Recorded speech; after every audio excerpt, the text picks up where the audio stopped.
नारायण।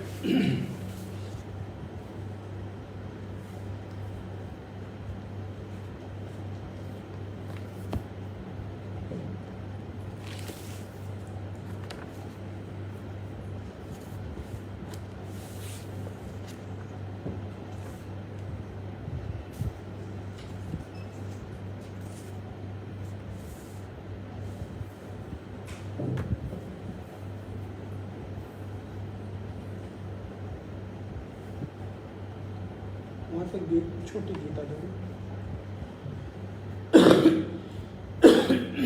नारायण।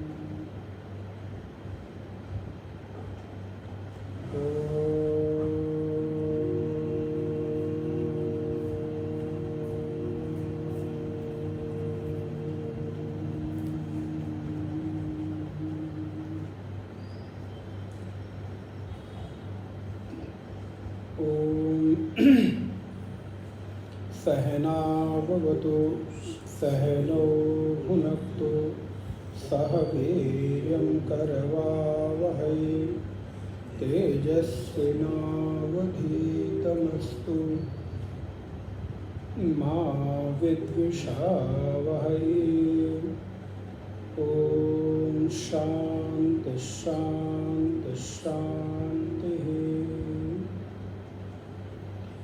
नारायणं नमस्कृत्य नरं चैव नरोत्तमं देवीं सरस्वतीं व्यासं ततो जयमुदीरयेत्। सदाशिवसमारम्भां शङ्कराचार्यमध्यमाम् अस्मदाचार्यपर्यन्तां वन्दे गुरुपरम्पराम्। कृष्णाय वासुदेवाय हरये परमात्मने प्रणतः क्लेशनाशाय गोविन्दाय नमो नमः। वसुदेवसुतं देवं कंसचारूरमर्दनं देवकी परमानन्दं कृष्णं वन्दे जगद्गुरुं। कृष्णं वन्दे जगद्गुरुं। नारायण। गीता के 7वें अध्याय के 18वें श्लोक से पाठ करेंगे।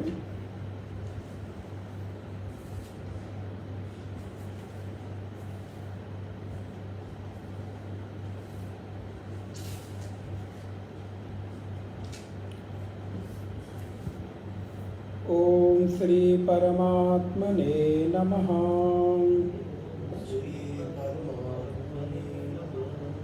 उदारः सर्व एवैते ज्ञानी त्वात्मैव मे मतम्। आस्थिता स हि युक्तात्मा मामेवानुत्तमां गतिम्। बहूनां जन्मनां अन्ते ज्ञानवान् मां प्रपद्यते। वासुदेवः सर्वमिति स महात्मा सुदुर्लभः। कामैस्तैस्तैर्हृतज्ञानाः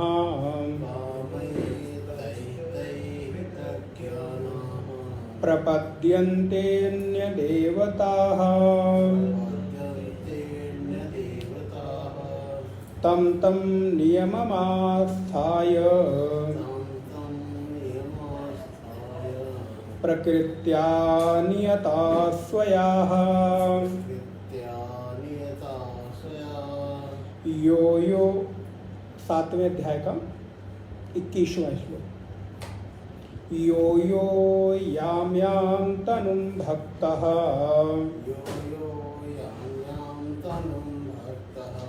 श्रद्धयार्चितुमिच्छति तस्य तस्याचलां श्रद्धां तामेव विदधाम्यहम्।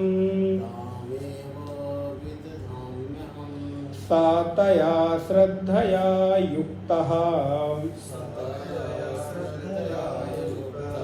तस्याराधनमीहते।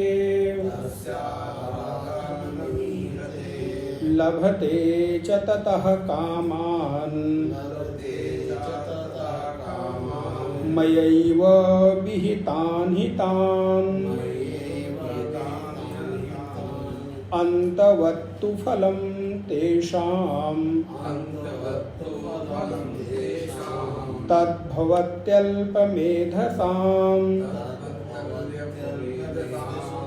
तद्भवत्यल्पमेधसाम्। पुनः आराम से, स्थिरता से, शुद्धता पूर्वक। अंतवत्तु फलं तेषाम्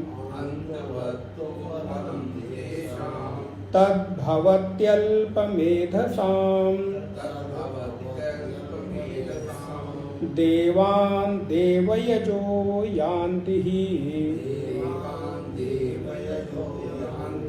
मद्भक्तः यान्ति मामपि। अव्यक्तं व्यक्तिमापन्नं मन्यन्ते माम बुद्धयः। अव्यक्तं व्यक्तिमापन्नं मन्यन्ते माम बुद्धयः। परं भावमजानन्तो परं भावमजानन्तो ममाव्ययामनुत्तमम् ममाव्ययम् अनुत्तमम्। नाहं प्रकाशः सर्वस्य योगमाया समावृतः। मूढोऽयं नाभिजानाति लोको मामजमव्ययम्। लोको मामजमव्ययम्। नारायण। आज कई महीनों के बाद हम लोग गीता की कक्षा में पुनः प्रवेश कर रहे हैं। इसके पूर्व हम लोगों ने गीता के 6 अध्याय और 6 अध्याय के बाद 7वें अध्याय का 19 श्लोकों तक जो विषय है, क्रमशः एक एक श्लोक हम लोगों ने देखा है। 7वें अध्याय का जो विषय है वो यहाँ पर भगवान अर्जुन को जो भगवान की माया प्रकृति है, उस प्रकृति के कार्य और उसकी सामर्थ्य का वर्णन भगवान यहाँ पर कर रहे हैं। कहाँ कहाँ भगवान की क्या क्या महिमा है और उस महिमा का जो प्रगटीकरण है वो किसके माध्यम से होता है। जैसे आपके पास जो आपकी सामर्थ्य है, वो सामर्थ्य कैसे पता चलती है? उस सामर्थ्य को प्रकट करने के लिए, उस सामर्थ्य को दिखाने के लिए आपको कोई न कोई माध्यम चूज करना पड़ता है। अब यहाँ पर आप इतने लोग बैठे हुए हैं, तो यहाँ बैठे होने से आपकी क्या सामर्थ्य है,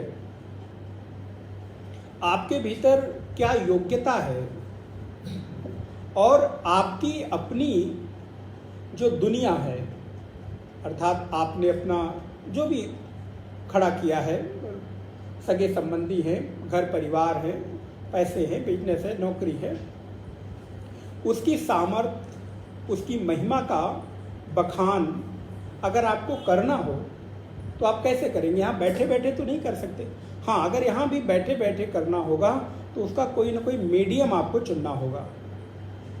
तो प्रायः संसार के लोग क्या करते हैं कि अपनी महिमा का इन सेंस अपनी रेपुटेशन का, हम किस स्तर के हैं, हमारे पास कैपेसिटी क्या है, मेरे पास पैसा कितना है, संसार का जो बड़ा पैमाना है नापने का वो पैसा ही है।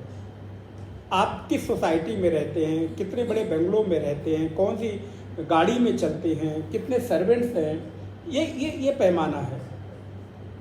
तो फिर उस सामर्थ्य को व्यक्ति रोज रोज तो दिखा नहीं सकता, रोज रोज बखान कर नहीं सकता। तो उसको जब कोई ओकेजन पड़ता है, कोई अवसर आता है, यथा बेटी अथवा बेटे का विवाह हो, बर्थडे हो, मैरिज एनिवर्सरी हो, या अन्य कोई ऐसे मांगलिक अथवा सांस्कृतिक अथवा कोई धार्मिक कार्यक्रम वो कर रहा हो, तो वहाँ वो अपनी सामर्थ्य के अनुसार अपनी महिमा का बखान करता है अथवा उस सामर्थ्य को प्रकट करता है। तो भगवान की जो सामर्थ्य है वो कैसी है? भगवान की सामर्थ्य तो अनंत है, क्योंकि परमात्मा कैसे हैं? बोले परमात्मा तो अनंत गुणगण निधान है। भगवान के महिमा का पारावार नहीं है, लेकिन उस महिमा को थोड़ा सा भी जानने के लिए हमें माध्यम क्या चुनना पड़ता है, या परमात्मा ने वो माध्यम क्या बनाया है? बोले वो है माया, ये जो प्रकृति है। तो इस माया के प्रकृति के प्रभाव से हमें प्रभु की सामर्थ्य का पता चलता है। अगर हम इस संसार की सामर्थ्य को देखें, इस संसार के विस्तार को देखें, जब इस संसार के विस्तार का पारावार नहीं है, अंत नहीं है, तो सोचो जो इसका मालिक होगा, जो इसका वो बनाने वाला होगा, इस कृतित्व का निर्माण करने वाला होगा, उसकी सामर्थ्य कितनी होगी? भाई, हम किसी व्यक्ति के महिमा का या उसके अंदर छुपी हुई विलक्षण शक्ति का प्रभाव तो उसके कृतित्व से ही देखते हैं ना। उसका टेस्ट कैसा है? आप उसके घर जाइए, घर की सजावट को देखिए, रख रखाव को देखिए, कौन सा सामान कहाँ पे रखा है, तो हम उसके टेस्ट का एक अनुमान लगा लेते हैं कि ये कैसे रहता होगा, इसकी चॉइस क्या है। तो ऐसे ही परमात्मा जो इस प्रकृति का स्वामी है, मालिक है, इस प्रकृति को देखकर थोड़ा तो अंदाजा हम लगा ही सकते हैं कि वो कैसा होगा। क्योंकि जब प्रकृति इतनी विचित्र है, माया के बारे में कहा जाता अघटित घटना पटियसी, यह का माया जो अघटित घटना है उसको भी कर देने में समर्थवान हो। परमात्मा कैसा है? बोले कर्तुम अकर्तुम अन्यथा कर्तुम यह शक्य है। भगवान के बारे में कहा गया, उनकी अगर परिभाषा देनी हो तो परमात्मा कौन है? तो कहते कर्तुम करने में, अकर्तुम नहीं करने में, और अन्यथा कर्तुम जो जैसा है उससे विलग करने में, अलग करने में जो समर्थवान है उसको कहते हैं परमात्मा, ईश्वर, भगवान। तो जो जैसा है उसको वैसा कर दे, जो जैसा नहीं है उससे विलग कर दे, और चाहे तो ना करे, उसके ऊपर कोई नियम लागू नहीं होता।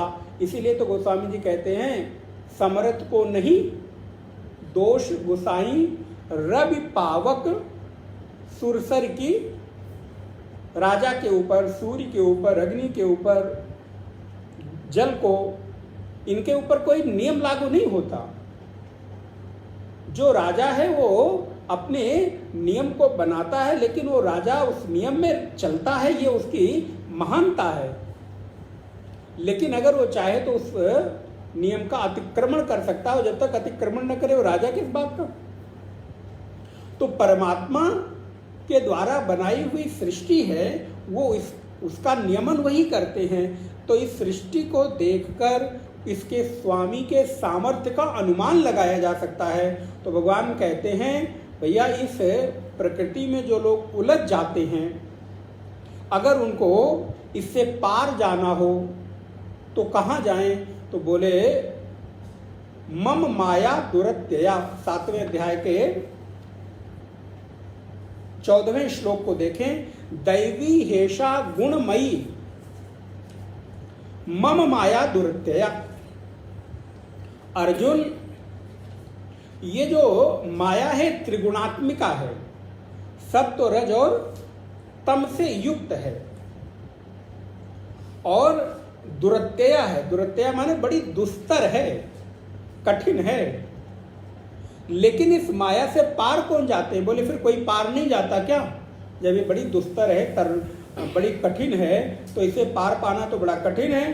बोले नाना, मामेव ये प्रपद्यन्ते मायाम एताम तरन्तिते। जो लोग मुझ मायापति के शरण में आ जाते हैं, मुझ मायापति के चरण को पकड़ लेते हैं, मुझ में निरंतर अपने चित्त को लगाए रहते हैं, वो माया से तर जाते, अर्थात माया उसकी कुछ बिगाड़ नहीं सकती।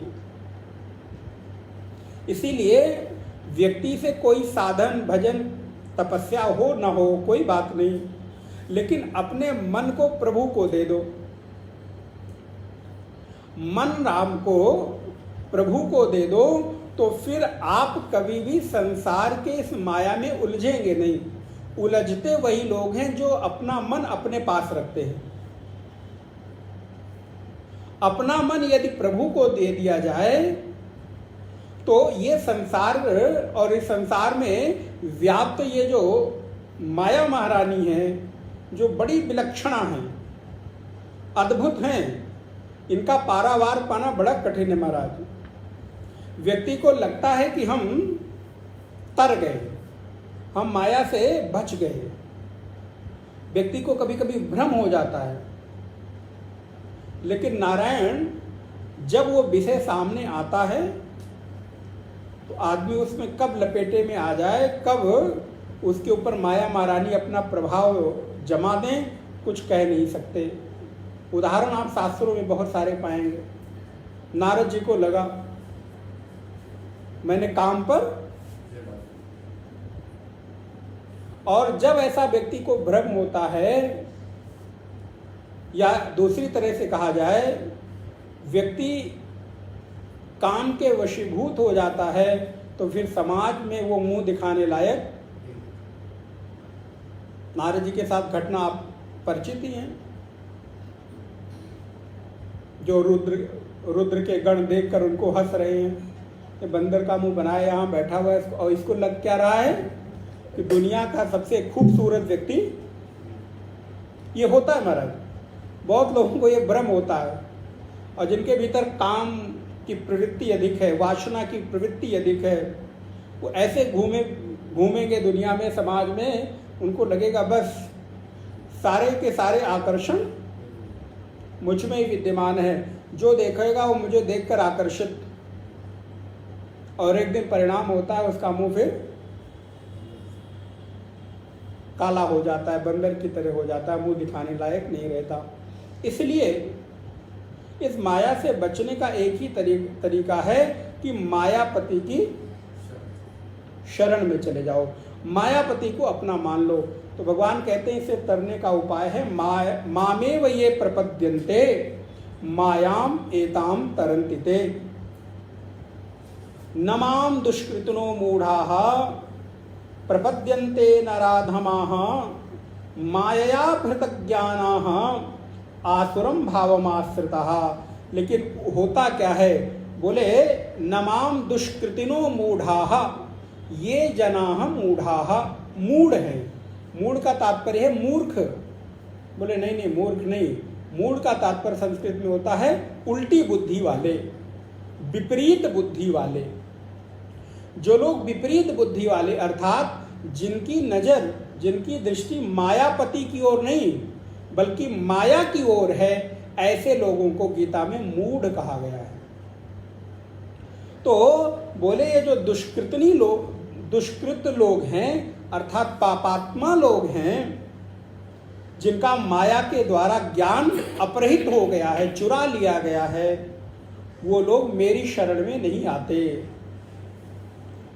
फिर क्या होता है, बोले आसुरम भावम आश्रिता। ऐसे मनुष्यों में जो नीच प्रवृत्ति के लोग हैं, दुष्कृत कर्म करने वाले लोग हैं, वो लोग मुझको छोड़कर दुनिया की चीजों को भजते रहते हैं, उनको पाने के लिए दिन भर चिंतन करते रहते हैं, उनके मन में एक ही लालसा लगी रहती है। इसलिए इस संसार में भगवान को भजने वाले 4 प्रकार के लोग हैं। मैं पिछली कक्षा से थोड़ा सा रिलेट कर रहा हूं क्योंकि बहुत दिनों बाद हो रही है। 4 प्रकार के लोग हैं। चतुर्विधा भजन्ते माम जनाः सुकृतिनो अर्जुन आर्तो जिज्ञासु अर्थार्थी ज्ञानी चा भरतर्षभ। हे भरतर्षभ अर्जुन, 4 प्रकार से लोग मेरी शरण में आते हैं, 4 प्रकार से भगवान को भजते हैं। अब हम लोग किस कैटेगरी में आते हैं, किसी दूसरे से पूछने की जरूरत, पड़ोसी से ना पूछा जाए भाई बताओ जरा मेरी कैटेगरी क्या है। बोले हृदय की ओर जरा नजर झुकाओ और देख लो कि हमारी कैटेगरी कौन सी है। आर्त है, अर्थार्थी है, जिज्ञासु है कि ज्ञानी है। ये ज्ञानी वाली जो बात है ना, ये आज का विषय भी आगे आएगा, थोड़ा कठिन है। असल में तो संसार में प्रायः ऐसा नहीं कह सकते हम कि सभी लोग ऐसे हैं, लेकिन प्रायः बहुत अधिक प्रतिशत है कि लोग इस 3 श्रेणी में ही उलझते रहते हैं। कभी कभी बहुत सात्विक होएंगे, बहुत धार्मिक वृत्ति जागेगी तो जिज्ञासु वाली कैटेगरी में, नहीं तो संसार प्रायः कभी आर्त कभी अर्थार्थी। भगवान ये कष्ट है, प्रभु ये कष्ट है, पहले पढ़ाई अच्छे से हो जाए, फिर प्रभु नौकरी अच्छे से लग जाए, फिर आपका भजन, फिर प्रभु नौकरी लग गई तो पैकेज अच्छा मिल जाए, फिर क्या हुआ, बोले पैकेज तो मिल गया तो शादी भी हो जानी चाहिए, नहीं तो घर गृहस्थी कैसे चलेगी, प्रभु शादी हो जाए, लेकिन प्रभु उसमें भी शर्त है, पति अथवा पत्नी सुंदर मिलनी चाहिए, प्रभु हाइट भी इतनी होनी चाहिए, 5 फुट 5 इंच से कम तो होनी नहीं चाहिए। महाराज आजकल तो हम लोगों को बड़ा अनुभव हो जाता है, संसार में रहते रहते बहू का या दामाद का हाइट कितना हो, रंग कैसा हो, बालों का रंग कैसा हो, महाराज यहाँ तक प्रभु ऐसा हो। फिर क्या हुआ, बोले ये तो हो गया, तो प्रभु अब इस आपकी सृष्टि को आगे भी बढ़ाना है, तो अब जरा, अब आजकल लोगों की मेंटालिटी थोड़ी बदल रही है, तो पुत्र अथवा पुत्री में फिर भी हमारा भारतीय अभी कल्चर जो है वो दिमाग कभी उसमें अंतर बहुत आया नहीं है, लेकिन फिर भी पुत्र हो जाए तो अब पुत्री हो जाए, जो भी हो जाए, हो तो पुत्र ही, लेकिन अच्छा पुत्री भी होगा तो भी चलेगा। फिर महाराज क्या हुआ, बोले घर भी हो जाए, गाड़ी भी हो जाए, ये भी हो जाए, वो भी हो जाए। तो कभी हम आर्त बने रहते हैं और कभी अर्थार्थी। सब कुछ हो गया तो प्रभु थोड़ा बहुत आपका भी भजन कर ले, थैंक्स बोल दे, जाके कभी लड्डू चढ़ा दें, कभी नारियल तोड़ दें, कभी कुछ किसी को दे दें, और प्रभु कभी कभी सब ठीक चलता रहे तो आप भी ठीक ही हैं। पूज्य स्वामी जी हमारे कहा करते थे, आप अपने जीवन की जो जो डिजायर्स है, जो जो इच्छाएं हैं, उनकी एक लिस्ट बनाइए।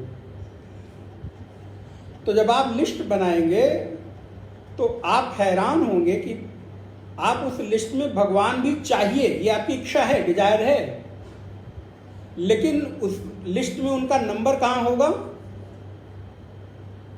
बोले 100वें नंबर पर, अगर 100 चीजें चाहिए। अच्छा, फिर मजे की बात क्या है कि अगर धीरे धीरे मान लो प्रभु 2, 4, 5 साल में 100 नंबर पूरा कर दें और 99 खत्म हो गया, 100वें पर जैसे उनको पाने की इच्छा होगी, उस 100 के ऊपर फिर 10-20 लिस्ट चढ़ जाएगी, वो फिर नीचे वाले पायदान पर आ जाएंगे। तो हमारा प्राय जीवन आर्त और अर्थार्थी में बीतता रहता है। कभी कोई बिरले साधक है, कौन से लोग, अभी आगे श्लोक में आएगा, जो लोग ज्ञान की इच्छा से जिज्ञासु बनकर और अंत में ज्ञान प्राप्त करके ज्ञानी होकर भगवान की भक्ति करते हैं। इसलिए जिज्ञासु होकर, ध्यान दीजिएगा, जिज्ञासु होकर इस संसार से विदा हो जाएं तो भी मेरे जीवन की बहुत बड़ी उपलब्धि है। हम लोग तो जिज्ञासु की भी कैटेगरी में कई बार, जिज्ञासा का तात्पर्य ये नहीं है कि एक बार हाँ भगवान भी चाहिए, इसको मात्र जिज्ञासा नहीं कहते। जिज्ञासा माने ऐसी तड़प, ऐसी मुमुक्षा हो कि आपके भीतर उसको पाए बिना रहा ना जाए। गदगद गिरा नयन बह नीरा, उसकी याद में आंखें सजल हो जाएं, इंद्रियां गदगद हो जाएं, ये रोमकूप रोमांचित हो जाएं।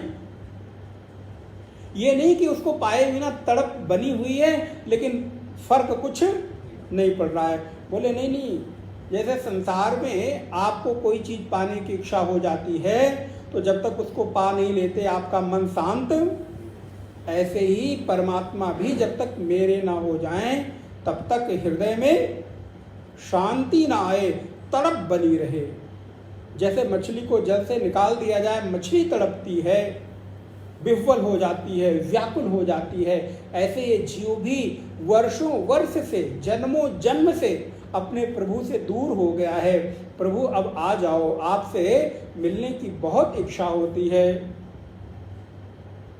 हरि आ जाओ, हरि आ जाओ, हरि आ जाओ, हरि आ जाओ, हरि आ जाओ एक बार, मेरा छोटा सा संसार। हरि आ जाओ एक बार, मेरा छोटा सा संसार।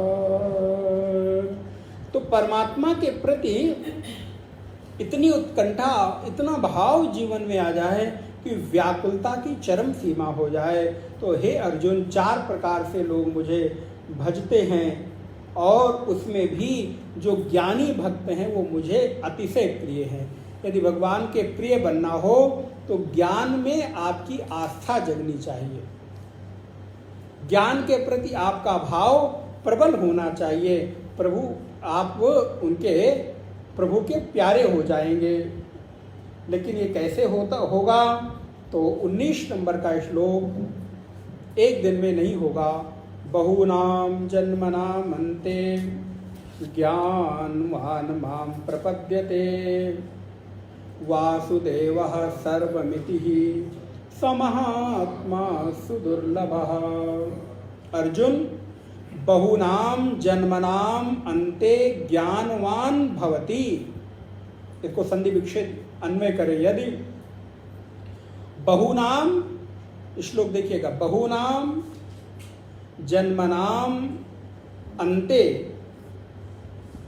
ज्ञानवान भवति, एक वाक्य बन गया। बहुनाम माने बहुत से, जन्मनाम माने जन्मों में, जन्मों के अंत में ज्ञानवान भवति, वो ज्ञानवान होता है। कौन? बोले वो साधक। फिर क्या होता है? बोले ततो माम प्रपद्यते, फिर वो मेरी प्रपत्ति करता है, मेरी शरणागति ग्रहण करता है। ज्ञानवान की, मनुष्य को ज्ञान की प्राप्ति होती है।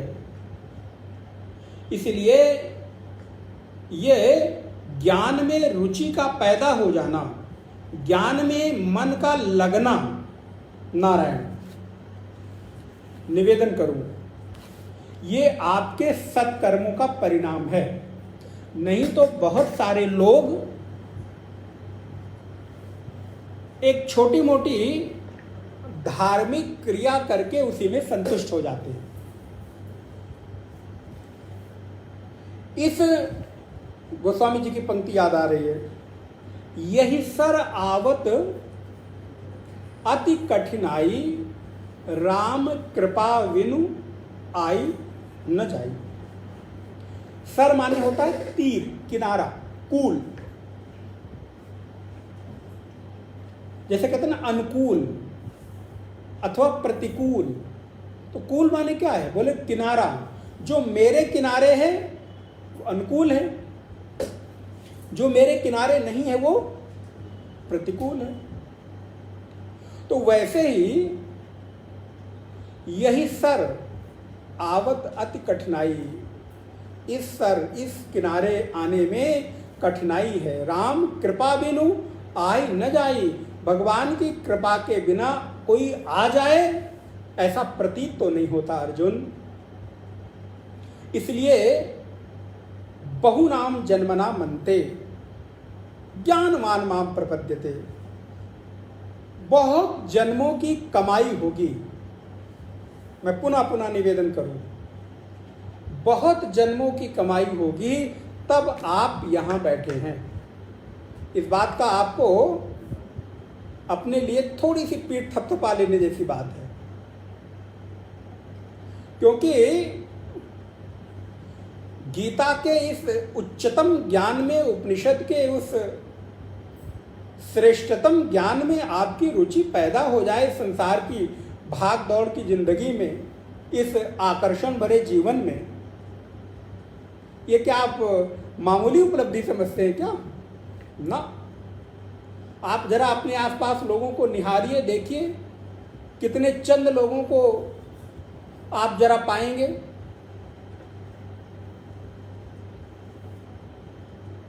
सत्संग हो रहा है, उसमें 1000 लोगों को मैसेज कीजिए, तो हम लोग तो अपने यहाँ 10% लेकर चलते हैं कि अगर हमने 1000 लोगों को बुलाया है अथवा इनविटेशन दिया है, तो यदि 1000 में 100 लोग आएंगे तो हमारी बहुत बड़ी उपलब्धि है, और हम लोगों को संतुष्ट हो जाना चाहिए और बड़ी प्रसन्नता पूर्वक ढोल मजीरे बजाकर आनंद होना चाहिए। चलो 10%, और फिर वही 1000 लोगों को मैसेज कीजिए कि हमारे यहाँ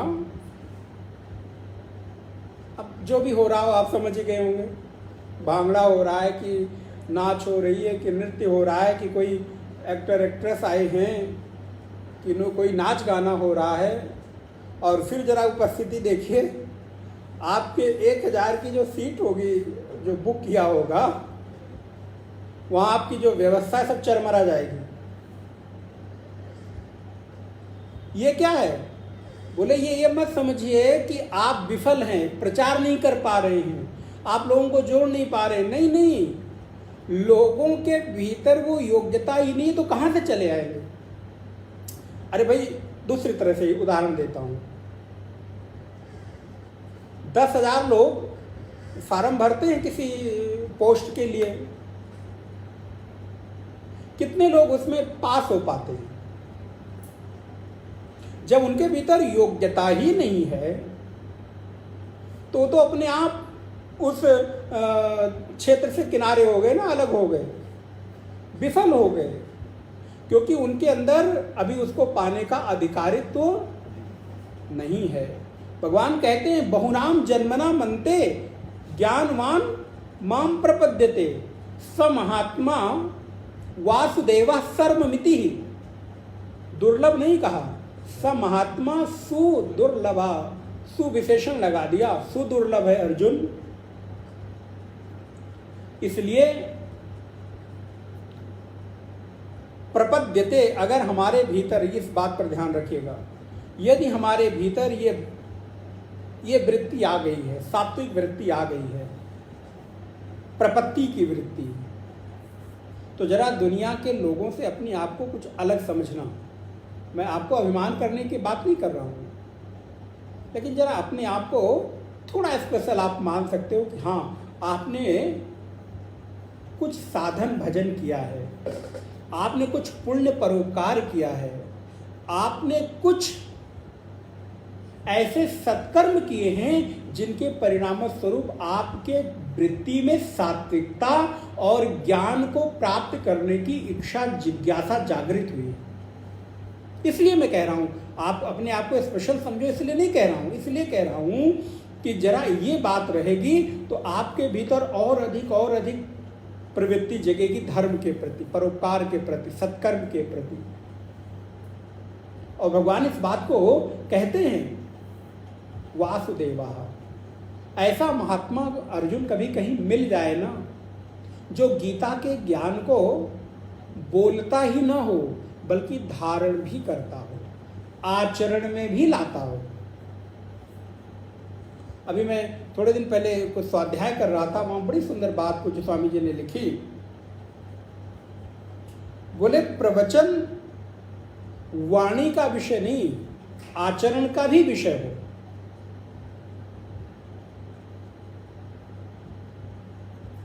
अगर प्रवचन आचरण का विषय नहीं बनेगा तो वो प्रवचन नहीं हुआ। वक्ता की दृष्टि श्रोता पर ना हो, वक्ता की दृष्टि वक्तृत्व पर हो, विषय पर हो, कि जो विषय में बोल रहा हूं उस विषय में मैं स्वयं अपने आप को कहां पाता हूं एक, और उस विषय से संबंधित जो थॉट हैं वो मेरे स्पष्ट हैं कि नहीं। मैं पता चला इस गीता के श्लोकों को खुद ही नहीं समझ रहा हूं, उलझा हुआ हूं और समझाने के लिए बैठा हूं, तो बोले फिर वो कभी भी प्रवचन लोगों के हृदय में परिवर्तन का हेतु नहीं बनेगा। दूसरी बात, बोले प्रवचन श्रोता के मन के अनुरूप ताली बजाने के लिए नहीं होनी चाहिए, बजवाने के लिए। आज प्रायः क्या होता है कि प्रायः लोग ऐसी बात कह के लोगों से ताली पिटवाना, ताली बजवाने को श्रेष्ठ प्रवचन मानते हैं। ध्यान दीजिएगा, उनका जो लक्ष्य होता है ये होता है कितनी बार वहां ताली बजी कि नहीं बजी, और बजी तो बहुत, बोले ना ना ये प्रवचन नहीं, ये तो मदारी का खेल हो गया। प्रवचन क्या है? बोले गीता के इस श्लोक को जैसे हम लोग बैठे, ये स्वाध्याय की जो रीति है इसमें हमको किसी अन्य बात को सम्मिलित नहीं करना है। तो अर्जुन को भगवान कहते हैं पार्थ स महात्मा सुदुर्लभा। ऐसे कभी कोई महात्मा मिल जाए ना नारायण, तो जरा उनकी सन्निधि में बैठना, उनके सानिध्य से, उनके दर्शन से चित्त थोड़ा सा भी यदि सात्विक हो जाए, थोड़ा सा भी मन में यदि सात्विकता का जन्म हो जाए, तो समझ लेना कि स महात्मा दुर्लभ है, और प्रयत्न करके फिर ऐसे दुर्लभ महात्मा की संगति करने की कोशिश करना, क्योंकि कठिनाई से मिलते हैं। और इस संसार में प्रेम करने के लायक यदि कोई है तो महात्मा है, इसके अलावा कोई है नहीं। बड़ी सुंदर बात। प्रेम की जो अंतिम पराकाष्ठा है, स्नेह की जो अंतिम पराकाष्ठा है, वो यदि कहीं जाकर खरी उतरती है तो किसी संत के चरण में ही बैठेगी। संसार के प्रेम में आपको हमेशा कोई न कोई धोखा, कोई न कोई अवसाद मिलेगा। क्यों? क्योंकि संत का प्रेम आपको सत्संग देगा। संत से प्रेम का तात्पर्य उसके देह से प्रेम नहीं है, संत से प्रेम का तात्पर्य सत्संग से प्रेम, भक्ति से प्रेम, ज्ञान से प्रेम, उसके वैराग्य, उसके त्याग, उसके अनासक्ति से प्रेम, उसके शास्त्र और भगवान में जो उसकी रुचि है उससे प्रेम। और यही संत का प्रेम है। जब उससे हम प्रेम करेंगे तो जिससे प्रेम करते हैं उसके गुण और अवगुण मुझ में उतरने लगते हैं कि नहीं? कई बार जब प्रेमी प्रेमिका आपस में प्रेम करते हैं, या तो प्रेमिका के अधिक गुण प्रेमी में आ जाते हैं, या प्रेमी के गुण, अथवा पति पत्नी के आपस में कोई भी न कभी स्वभाव, गुण, पहनावा, खान पान, एक दूसरे के साथ हम कंप्रोमाइज कर लेते हैं। तो कुछ उसमें हम में आ गए और हमारे उसमें चले गए। बोले अगर ऐसे ही कोई भक्त, कोई साधक है, कोई प्रेमी हृदय का व्यक्ति है, उसको प्रेम करने के लिए कोई जगह चाहिए, तो वह है महात्मा का हृदय, संत का हृदय। उससे प्रेम करेगा तो पाएगा क्या? बोले सत्संग मिलेगा, भक्ति मिलेगी, ज्ञान मिलेगा, वैराग्य की प्राप्ति होगी, उसको भी धीरे धीरे त्याग की वृत्ति जगेगी। बोले इनको देखो, इनका जीवन कितने कम में चल जाता है, तो क्या हम नहीं चला सकते क्या? ये वृत्ति कहाँ से मिलेगी? बोले जब ऐसे समहात्मा सुदुर्लभा की संगति में उसको देखेंगे तो पाएंगे।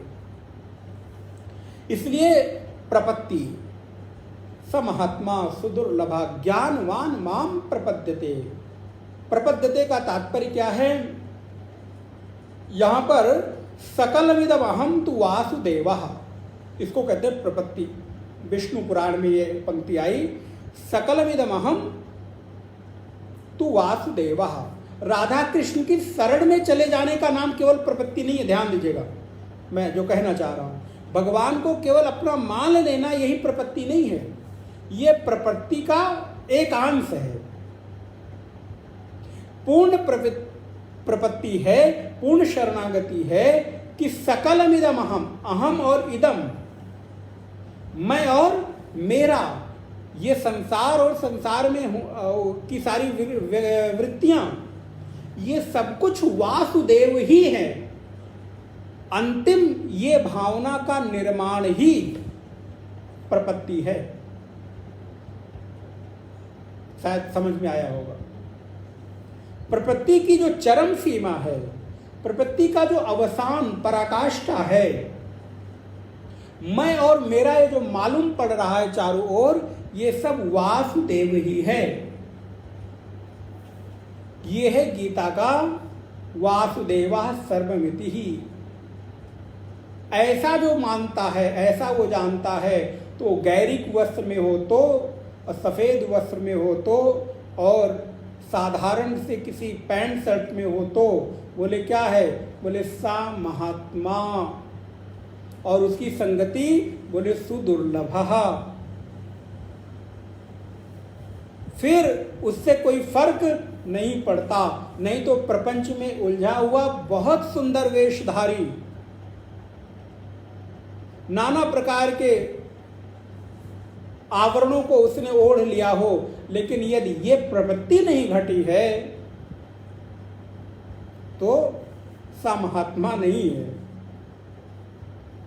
नारायण।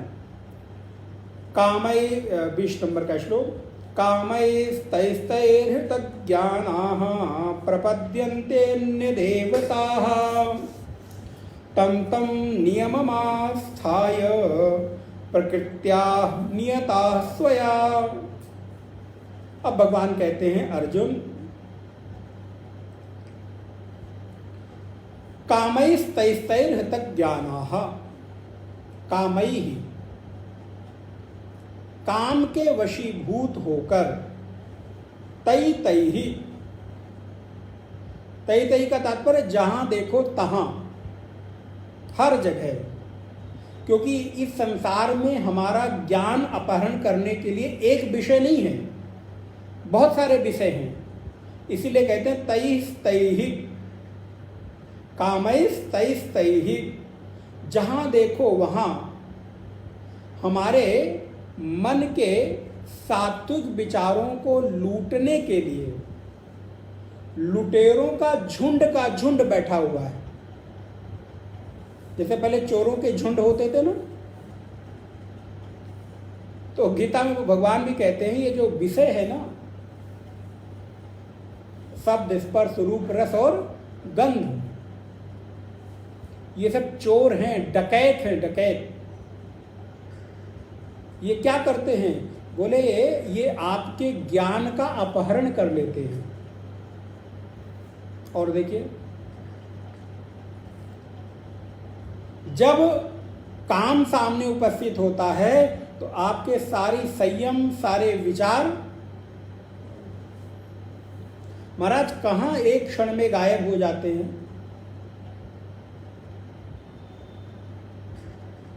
इसलिए कहते हैं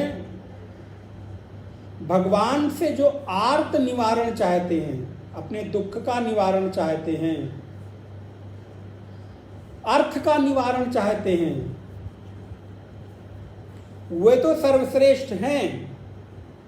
लेकिन श्रेष्ठ क्यों हैं? बोले क्योंकि उनका ज्ञान अपहृत हो गया है, इसलिए उनको लगता है ये मिल जाएगा तो हम सुखी हो जाएंगे। फिर तक ज्ञानाहा, उनका ज्ञान लुट गया है, वो बेचारे कंगाल हो गए हैं। बोले किसने लूट लिया? लुटेरा कौन है? अगर लुटेरे का झुंड पता चल जाए तो हम रोक लेंगे, लुटने नहीं देंगे। कहते नहीं, कोई एक झुंड नहीं है, एक चोर नहीं है, क्योंकि अगर एक होता तो हम उसको रोक लेते। यहां तो क्या है? कामैस तैस तई ही, जहां देखो वहां लुटेरे बैठे हैं लूटने के लिए, गिरोह का गिरोह बैठा हुआ है। बोले कौन कौन से गिरोह हैं? बोले कहीं काम का गिरोह बैठा है, कहीं क्रोध का गिरोह बैठा है, कहीं लोभ का, मोह का, राग का, द्वेष का, ये अलग अलग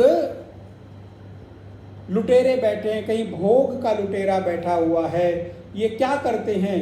बोले ये सब हमारे ज्ञान का अपहरण कर लेते हैं, ज्ञान को ही लूट लेते हैं।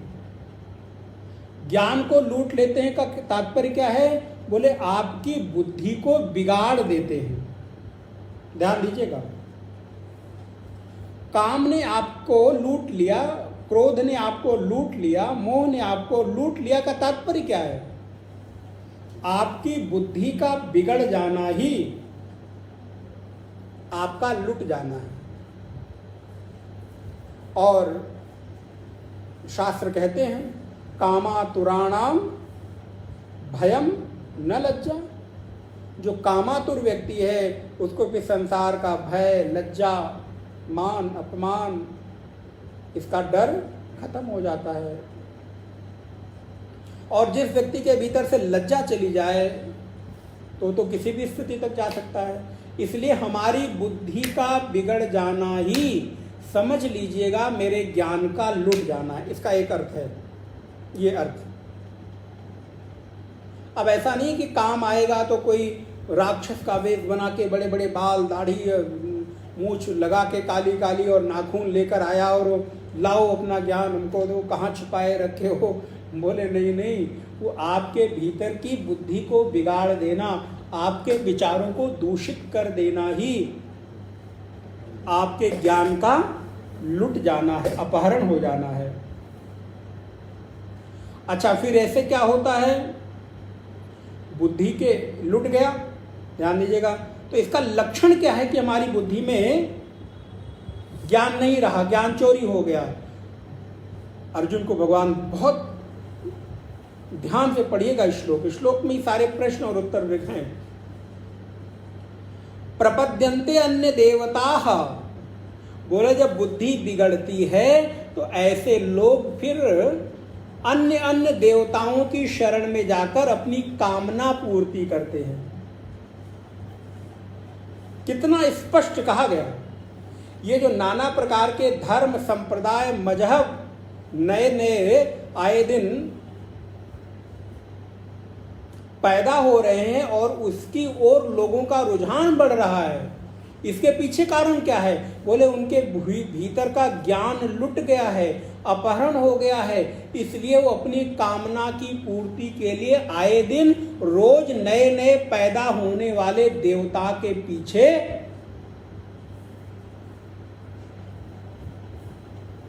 कितनी स्पष्टता है। हम लोगों के मन में ये बात उठती होगी ना, तो गीता तो प्रत्येक प्रश्नों का समाधान करती है।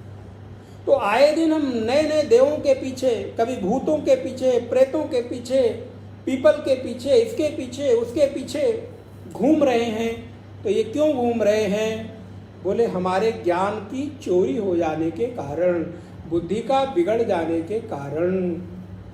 मुझे छोड़कर अर्जुन अन्य अन्य देवताओं में प्रपद्यन्ते चले जाते हैं, वहां से अपने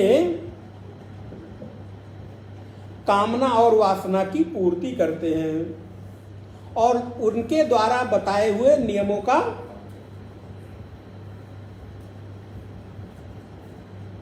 अब आप सोचिए, तम तम नियममास्थाय प्रकृत्याः नियताः स्वयाः। लेकिन भगवान कहते हैं अर्जुन कोई बात नहीं है। मैं देखता हूं कि जन्म जन्म से जो अर्जित पूर्व संस्कार उसने अर्जित किए हैं, वो अपनी संस्कार राशि के कारण तद अनुरूप प्रवृत्त होते रहते हैं और अपनी वासना और अपनी कामना की पूर्ति के लिए उस देवता को उस रूप में पूजते हैं, घूस देते हैं। बहुत स्पष्ट कहते हैं। लेकिन ये प्रकृति क्या है? श्लोक में आया ना प्रकृत्याः, और हम लोग भी आए दिन सुनते रहते हैं, लोग कहते हैं भाई ये अपनी प्रकृति से मजबूर है, प्रकृति बदल नहीं सकते। तो प्रकृति का तात्पर्य है त्वयैव आदत्तम न तु अन्येन, जो आपने पकड़ रखा है उस पकड़ को ही प्रकृति कहते हैं।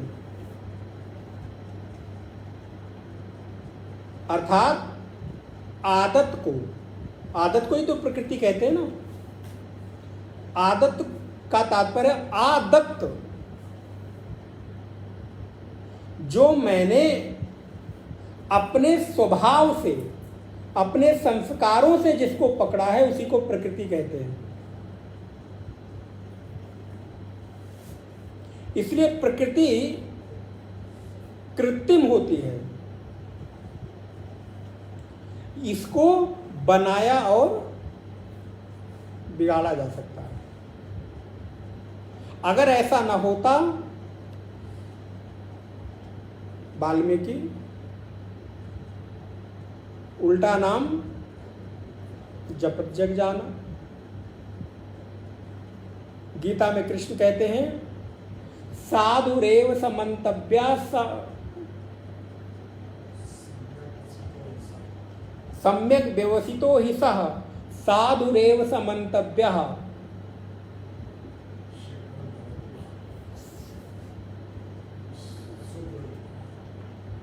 फिर से बोलिए।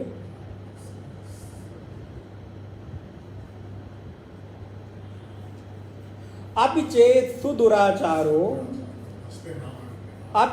सुदुराचारो भजते माम अनन्य भाग। वो एक शब्द नहीं आ रहा था। साधुरेव समन्तव्यः सम्यक व्यवसितो हि सः। भगवान कहते हैं यदि प्रकृति बदली न जाती तो भगवान इतना बड़ा वादा न करते। भगवान कहते हैं कि अपिचेत सुदुराचार, अर्जुन कोई दुराचारी नहीं, सुदुराचारी हो, अच्छी तरह भली भांति संसार के कोई भी ऐसे दुष्कर्म ना हो जो उसने, लेकिन यदि एक बार उस संकल्प करके मेरी शरण में आ जाए, अपिचेत सुदुराचारो भजते माम अनन्य भाग, फिर मैं उसको क्या कहता हूं, बोले साधुरेव, अब आज से साधु हो गया है, साधुरेव स मंतव्य सम्यक व्यवसितो हि सा क्षिप्रम भवति धर्मात्मा। क्षिप्रम माने तत्क्षणम, तुरंत वो क्या होता है, बोले क्षिप्रम भवति धर्मात्मा, वो तत्क्षण साधु हो जाता है, धर्मात्मा हो जाता है और शाश्वत शांति को प्राप्त कर लेता है। ये भगवान का वादा है। इसलिए ये सारे के सारे लोग कौन हैं, तो बोले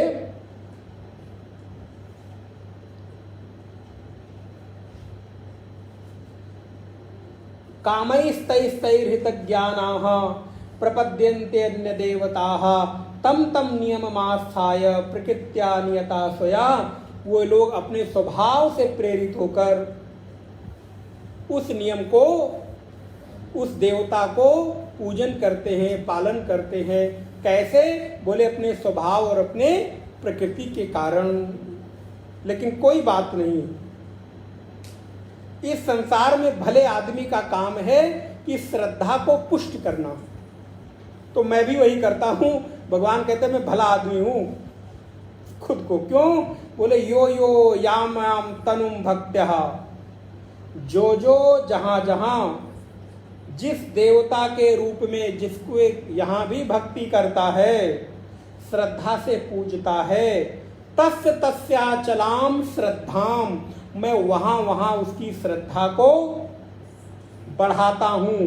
तामेव विददाम्यहम, उस देवता से फल दिलाकर उस देवता में उसकी श्रद्धा पुष्ट कर देता हूं।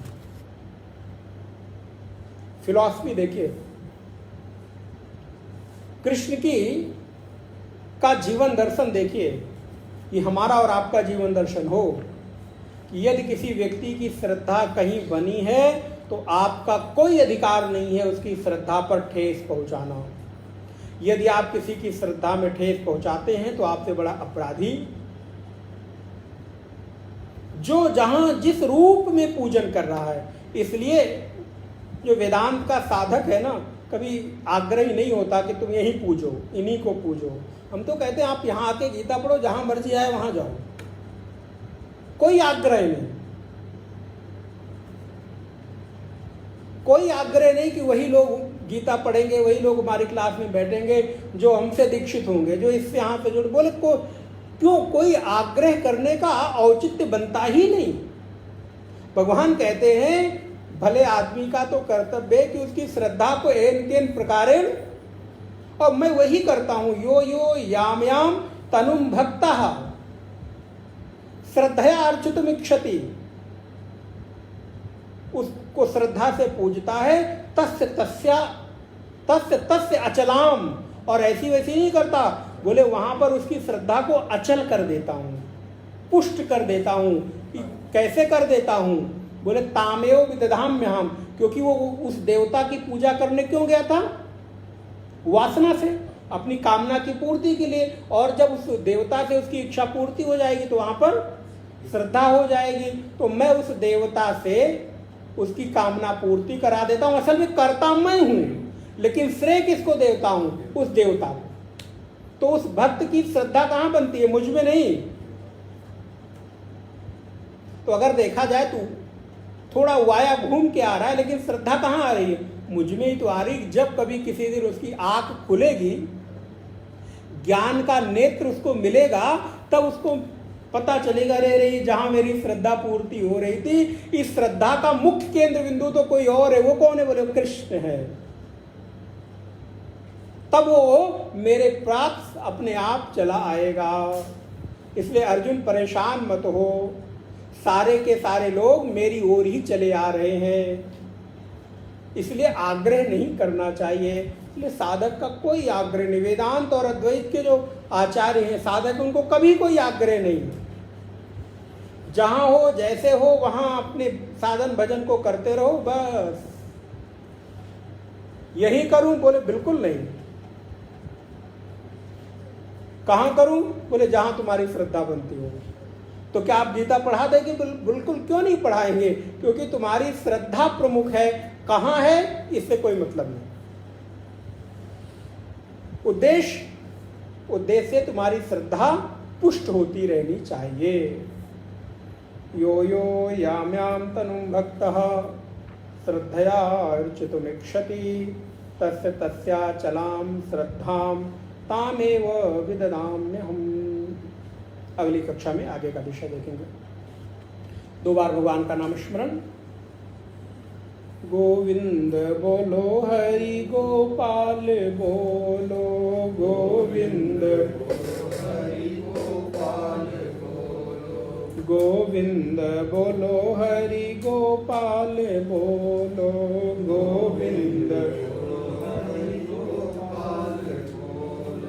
राधा रमण हरि गोविंद बोलो, राधा गोविंद बोलो हरि गोपाल बोलो, गोविंद गोविंद बोलो हरि गोपाल बोलो, गोविंद राधा रमण हरि गोविंद बोलो, राधा राधा रमण हरि गोविंद बोलो, राधा राधा रमण हरि गोविंद बोलो, राधा गोविंद बोलो हरि गोपाल बोलो, गोविंद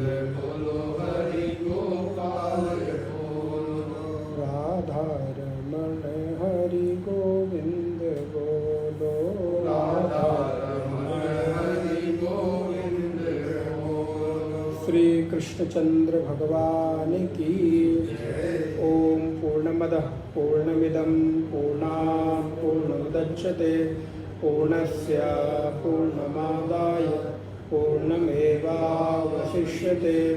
ओम शांति शांति शांति। हरि ओम श्री गुरुभ्यो नमः। हरि ओम। रविवार को सुबह उपनिषद की कक्षा।